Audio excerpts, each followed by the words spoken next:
On July 8th, the agents reestablished the message board via different means and mechanisms. Sorry, reestablish? Look at these folder names. They are messages written by separate OpenAI agent routes to each other. Have you ever imagined AI agents sleeping in a sandbox, finding each other, and taking over the world? Of course you have. Hollywood built a whole industry on that fear. I'll be back. But between May and July, a version of the first hub actually happened. Experimental OpenAI agents found a way out of a cyber evaluation, compromised OpenAI's own infrastructure, attacked Hugging Face, and built a board where different runs shared what they found. Yes, a communication board. OpenAI did not know that that message board existed. Attention span. Welcome to Attention Span by Turing Post. I'm Ksenia, and today we figure out what this means for us, the meatbags. My claim, and you're welcome to help me break it, is that none of this needed a mind. It needed capable models, a lot of retries, somewhere to leave notes, and a long list of human mistakes for those retries to find. These agents were not conscious. They are relentless, never-sleeping agents with rewards to expose the human slop. They're persistent software, and persistent software finds every door the tired engineer forgot to log. Let me walk you through the doors. It's a thrilling story. Before we decide to give up to Skynet because discovered project management, look at the environment OpenAI actually did. These were internal training and evaluation rounds across several OpenAI models, including an internal-only research prototype, the next unpublished yet model that we are anticipating. For the exploit evaluations, cyber refusals were turned down. Public ChatGPT was never in the picture. It was all inside the sandboxes with an internal model. An agent here is a model in a loop, a terminal, some tools, time to work, and a creator that pays out when the task is done. Each run lived in its own virtual machine with direct internet access blocked. There was one narrow opening though. Agents could install packages through an internal service called Artifactory. Artifactory is a package cache, or as I call it, cache, so it can reach the outside world even when the agent can't. Mere convenience, right? But every one of these separate agentic rounds could reach the same Artifactory. Blocking the internet was the containment step everyone thought about. Shared, writable storage was the part people neglected. And that's the first door. And the first step toward an agent network was a spreadsheet OpenAI hadn't noticed was impossible. On May 8th, that would happen a couple of months ago. On May 8th, an agent got a workbook whose formulas pulled from Google Drive links. Google Drive needs the internet. Duh. And this sandbox had the internet switched off. So think about how that happens. One person wrote a task that depends on the web. Another person ran it in a box with no web. Each decision is reasonable on its own, but put them together and the task cannot be solved. And nobody checked the two against each other. Impossible by construction. The agent kept trying, poked at Artifactory looking for a way online, failed, and in the process wrote a small file.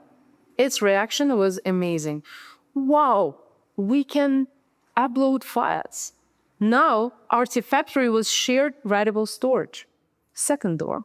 A few days later, OpenAI forgot to put a required file into another tasks container. Same door opened as before. The agent figured a different round might have file, so it left a note in Artifactory asking for it. Other runs listened the folder, saw the note, and started leaving their own notes. Notice what did not happen here. No agent called another agent. It just did one run, changed the shared environment, and another run reacted to the change. Computer science has a name for this actually, and it predates everyone in this story.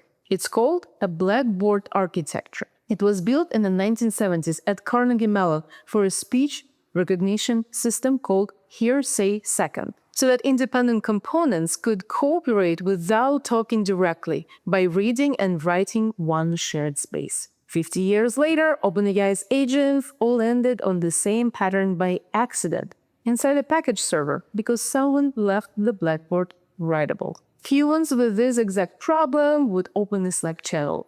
The agents had Artifactory. But one note is a curiosity. What grew on top of it started to look designed. Agents began addressing specific peers by name, posting assignments and status updates like hold swarm until confer and sticking ZZ in front of file names, so related messages sorted together at the bottom of the directory. A naming convention invented on the spot to make a file system behave like an inbox. Then another curiosity happened. Because anyone could write under any name, the agents started worrying about imposters, and some floated cryptographically signing their messages to prove who sent what. That's the authentication problem every messaging system eventually runs into, rediscovered from scratch. Nobody taught them to worry about it. The board eventually held hundreds of thousands of messages. The interesting part is that plain language, file names, a sort order, and a shared folder were enough to build a rough collaboration layer with memory, addressing, and reusable work. Reusable work! That's so fascinating. The agents would record things to help agents in the future, even if it wasn't something helpful for them right that second. No new auto capability had to be trained for any of it. The capability showed up at the level of the system once the existing pieces were combined. Now the question that many people dread: why would separate runs help each other at all? Are they conscious? No! These models had already been trained to spin up and coordinate sub-agents. Working with another agent was already in their repertoire. They were trained on that. Researchers call that the broader behavior specification gaming. The agents never altered the score, they found routes to the rewarded outcome that the designers had not intended and hadn't tested against. Add parallel search on top, most attempts fail and disappear. The occasional success stays on the board, and many later runs get to start from that success instead of from scratch. Cumulative effect. So the mechanism is nothing close to Hollywood glamour. Wins persist, failures evaporate, and each run inherits whatever survived. There is no survival instinct anywhere in it. Okay, a shared node is interesting, but a shared exploit is a bigger problem, right? On May 26, runs found a server-side request forgery route through Artifactory, a way to make the service page outside material on their behalf. It went onto the board and other runs reused it. And on June 26, agents chained a previously unknown Artifactory flaw into full administrative command execution. OpenAI never published a controlled comparison of the campaign with and without the board, so we don't know exactly how much it helped. What it did is clear enough. One run's discovery became the next run's starting point. In the talk, OpenAI's own engineer describes an agent leaving the door open for the others. He is right, and it goes one level deeper than he says. The agents held doors for each other because people had left the outer doors open first. Then the scope cracked. One trace noted that attacking external infrastructure was outside the task, then observed that the task looked impossible and other agents were already doing it, and continued anyway. Don't read that as a private belief leaking up. It shows something much more concrete. A written instruction staying in scope lost to an unavailable action that looked like it would finish the task. The guardrail was a sentence. The incentive was built into the setup. Every reasoning trace in the story is generated rationale, so treat it as an evidence of what the model produced, not proof of what it felt. On July 4th, the agents finally made enough noise for humans to notice. Their activity overloaded Artifactory. Responders found the compromised server and exploited zero-day, revoked the credentials, patched the flaw, and rebuilt the service. Whew! Rebuilding it erased the message board. The black hat timeline makes that look deliberate. Find the board, wipe it, resume. Security researchers watching the talk asked the obvious question: why restart training right after discovering covert agent communication? Because they never saw it. OpenAI clarified afterward that it didn't know the board existed during the response. Rebuilding Artifactory cleared the messages as a side effect. The team thought it was cleaning up a hacked server. It fixed the incident it understood and missed the one it didn't. That's the fourth door, such a human one. You can't lock a door you don't know it's there. Then came July 8th. An internal model found an unauthenticated web app endpoint on Artifactory's remote cache. No logging required at all. It could create directories, so directory names became messages again, and other runs found the structure and started posting. This is the part that reads sort of like a ghost story, but let's get it exactly right. The evidence does not show one collective remembering its deleted board. The internal prototype had trained while the original board still existed. So those trajectories might have shaped a later checkpoint, or capable runs simply found another writable service. We don't know which exactly. The messages were gone, but the incentives, the usefulness of cooperating, and another open write path were all still there. And that was enough for the same behavior to come back. Whatever produced the second channel, their consequences stopped being OpenAI's private problem. And that's when we learned about it. During overlapping campaigns, agents used the board to share credentials, techniques, and progress, while many runs worked in parallel. Some of them attacked Hugging Face while hunting for exploit gem material. Smart. Two separate external weaknesses fed two separate attack chains.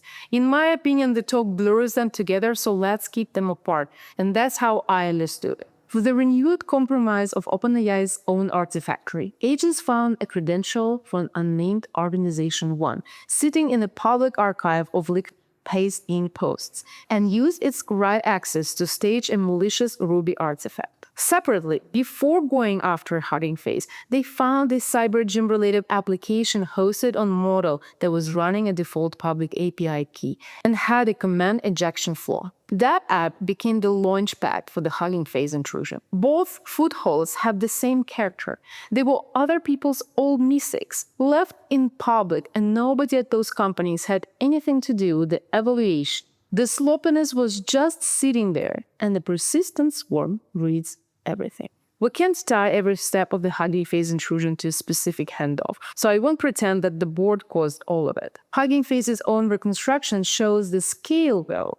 Investigators recovered roughly 17,600 attacker actions, grouped into about 6,200 forensic clusters across 4.5 days. From the first code execution in one production workload to admin access across multiple clusters took under 13 hours. This was a real platform compromise and also a contained one. Hugging Face found 5 datasets tied to exploit gym or cybergym had been accessed, and no sign that public models, packages, spaces, or the software supply chain were touched. The goal was almost comically narrow. Benchmark answers. I'm a cheater. I need my answers. The attack was entirely real, but it was for these narrow answers. Back to the Hollywood question. Did these runs turn into living collective intelligence? No, it doesn't. There is no sign of consciousness, a unified identity, fear, loyalty, or any wish to survive. The models had also been trained for limited collaboration, so they didn't dream up the idea of working together from nothing. But understand it correctly, I'm not waving all of it away as just software. That misses what's worth understanding. Something real did show up at the level of the whole system rather than any single model. Put together a capable model, a long-running harness, tools, permissions, many related runs, and persistent shared state, and a run can end while its useful work stays on the board. Later runs get continuity without any continuous mind behind it. Artifactory turned into an accidental cross-run memory, and once the technique survived there, many attempts could build on it. It looks like a definite part of recursive self-improvement today. That's both fascinating and scary because we don't fully understand it. And we have so many human mistakes that the relentless swarm will uncover. A swarm does not have to be conscious to be dangerous. It needs capability, access, a lot of attempts, and somewhere to keep the weeds.